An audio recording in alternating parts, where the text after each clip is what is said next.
Hi there, Andre here from Peak Motorcycles. In this video I'm going to be fitting a phone mount to my Kove 450 Rally. So I have the standard bike, so I don't have the big rally tower that has the road book holder and other things on it. I've just got the dash at the top. There's this big empty space. A few people that have actually been to see the bike have said to me, look, it looks like there's a big space where something should go. And there is. So it's made by a company called S Wolf. I'll show you a close-up of this in a moment. And it's a AliExpress special. It's basically a phone mount with a bracket that bolts on behind the dash, and then this mount itself goes on below it. I'll show you this up close in just a sec. So it's probably going to be a very quick video. I will show you this on the bench. I will weigh it because some people like it, some people don't. I'll then fit it to the bike, and then I'll take it out for a test ride and just see how it is with my phone fitted.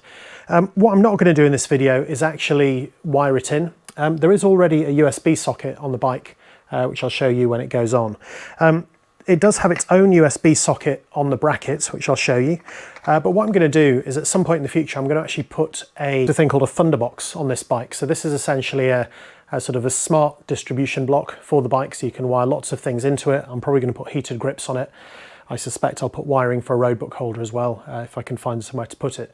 So rather than run a wire just to the battery just for this, when there is already a USB socket and that's all my phone needs, I'm just going to fit the bracket for now, and then I'm going to just do a separate video about the Thunderbox installation, and that is going to run my lights, my heated grips, this, whatever else that comes along. Here we go. So this is what you get with the kit. You get this phone holder with a sort of a sprung mount, some rubber bits on the back, a little lip on the top with a groove so it doesn't push the buttons, if you can see that in there. At the bottom there is a USB-A socket, which is kind of a bit old school, but hey. And then on the back there's also this place for a power cable. The other end of that is the power cable itself with a nice sort of screw fit, let's say waterproof, but I'm guessing it's probably more splash proof connector on it. There's one lug with it. Not sure why there's not more of those. Maybe there's one, but it fell out. There's then a couple of bolts for actually fitting it. So I think by default, this will actually fit to the, this bit here will fit around the back of the dash, and then this will bolt on the front, kind of like that. The alternative way to mount it, I guess, is on a 12mm bar, and it comes with these mounting pieces for that, which actually will mount straight into the back of there. Oops. There we go. So if you've got a 12mm bar, like you have on some bikes, then that will just go straight on and fit in like that. And then these bolts are there to secure that. So that's kind of it really. Oh yeah, it also came with a USB-C cable and a lightning connector. So those are really just to fit it to the bike. Doesn't weigh very much really, but you know, just for completeness, I will give it a weigh. Mount itself, 114 grams. If I add the metal mounting plate, 239 grams. What else do we want? Cable, 297 grams. I'm not going to use those on this bike. I'm going to use those screws, 308. And then I'm going to use one cable, next to nothing. There we go, 319 grams, I think, when all of that's fitted to the bike. So before I begin, I just want to give you a quick look at what's on the bike. So currently I've got my quad lock on a ram ball mount on there. I'm probably going to take that off because I'm going to use that for a camera when I'm riding. And it's basically this big space in here to give you a phone for sort of an idea of size. That's my iPhone 13 Max. And it's about the same size as the dash, and it's just going to fit in underneath there on the bracket. At least that's the plan. So the very first thing I need to do is to be able to get around the back of the dash. Now to do that, they've put these rather convenient, I think they're pronounced Dzus, clips on here, and they're just like a finger thing. They just turn one turn and then they just come away. And there's two on each side, like that. There's two that go into the windscreen, like that. And that, it's just half a turn and they come off. And then there's two more like that on this side. One, where's it gone? There it is, two.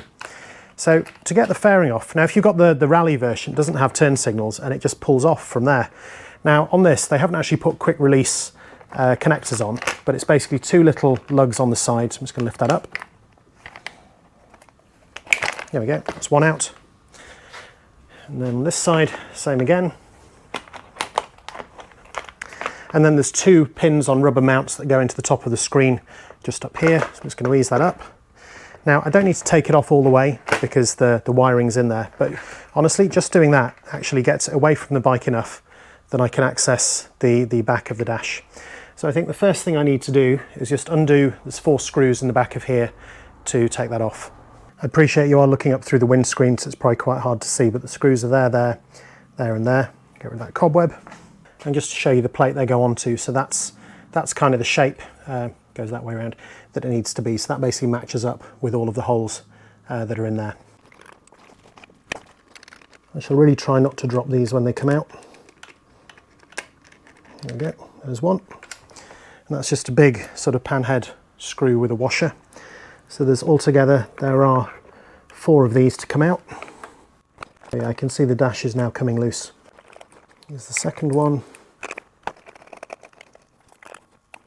There we go, that was actually pretty easy. Now if you saw my video where I fitted the rack, it didn't really line up and I had to do quite a lot to it to make it fit.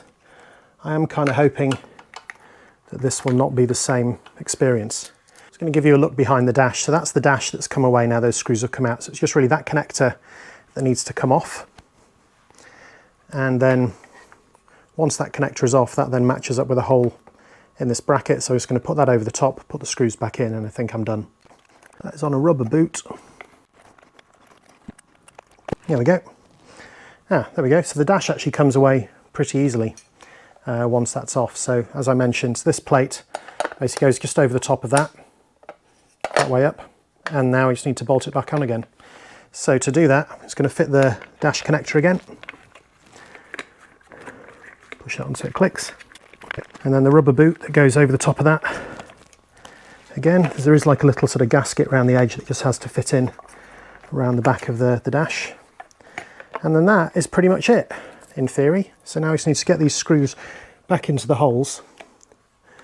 And if I get one in, incidentally, these screws do go through a shock mount, which is kind of nice to see. Oops. It's kind of awkward to get this screw in. I kind of think once I've got one in there, I can have 2 hands to do it. Okay, so that one's through there. It's through the metal bracket and then into the back of the dash. And I think that once I've got one in, the rest should all just line up and then should just do up easily.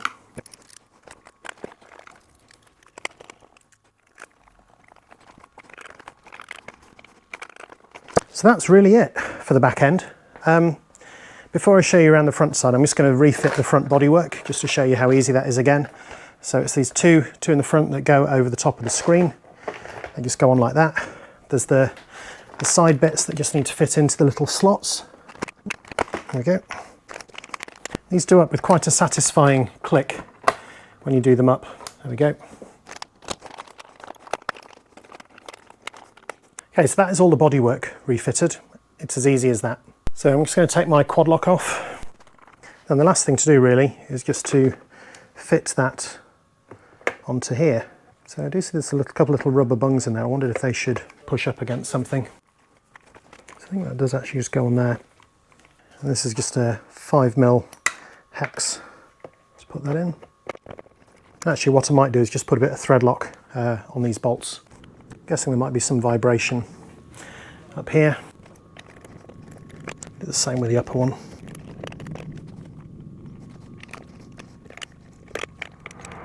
And that is it, that is in. Not a lot else to say really. What I will do is I'll plug my phone in. The thing I can show you really, I suppose, is what it's like with a phone installed. So let me see if this fits with my quad lock case on it. Actually, you know what? That's kind of tight with a quad lock case. I'm just going to take it out. There we go. Okay. I mean, that feels kind of okay. It does feel a little bit. Is that loose? I think it is actually pushing the side buttons on my iPhone. Let me try it the other way up. Maybe that'll work better. In fact, I need it this way up anyway because the power point is on that side. Yeah, there we go. So yeah, so hopefully you can see that, and actually that feels like a much better fit than it did the other way up. And there we have it. So I think the very last thing to show you, I guess, is how I'm using the USB socket that's on here. So that's just located on this side. So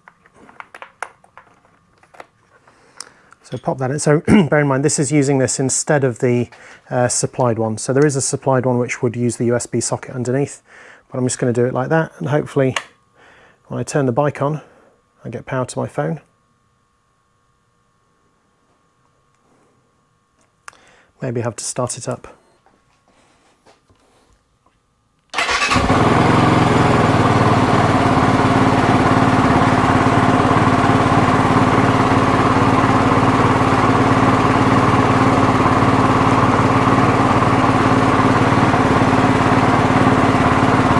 Okay, you probably can't quite see it there, but I do have my little charging indicator.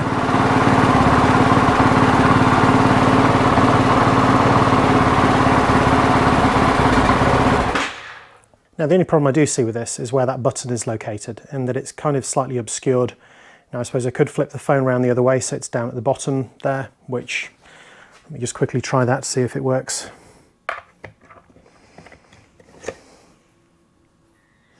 I suppose then I have my volume buttons that are at the top that are going to be obscured.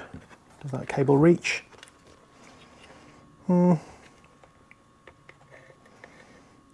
Almost, not quite. I think that if I was using the built-in USB socket, then it would be fine that way round. Obviously don't want to push it that far, because then it's going to push the button for me. Yeah, so I think for an iPhone, maybe it's not the best phone for it really. Actually, if I bring it forwards, how's that? Oh yeah, that's better. So with an iPhone, I mean, it's gripped tightly enough. It's not going anywhere because there's a lip there and there's a lip at the top. I'll need a slightly longer USB cable really to make that work. However, I can use it the other way up for now. So I'm going to go for a ride and show you what that looks like. So this is just a very quick run out to see how the sat-nav bracket works. And as you can see, with my phone, that actually seems to be working rather well. Yeah, it seems to be holding it securely. I've found a slightly longer cable, so I've actually routed the power into the far side of the phone, and that seems to be working okay. So yeah, pretty pleased with that. The phone's nice and bright. I did wonder how it would be when I go trail riding. You know, maybe it might skip out of it a little bit. I mean, it is rubberized. It does seem to be gripping it quite well. So maybe I'll see if I can get a budget Android phone or something I can leave on the bike all the time for that purpose. That way, at least if it does shake out, I'm not losing my means of emergency communication. Anyway, that's all positive. Hopefully that's useful. Back to the workshop. So that's it. That is my video on how to fit the S-Wolf phone mount from AliExpress to the Kove 450 Rally. As I mentioned, I haven't connected up the USB socket that's in the phone mount, but I'm going to do that when I fit the Thunderbox sort of power distribution unit to my bike in a later video. So for now, I hope that was interesting and useful. If it was, please check out my other content and maybe I'll see you next time. Thanks for watching.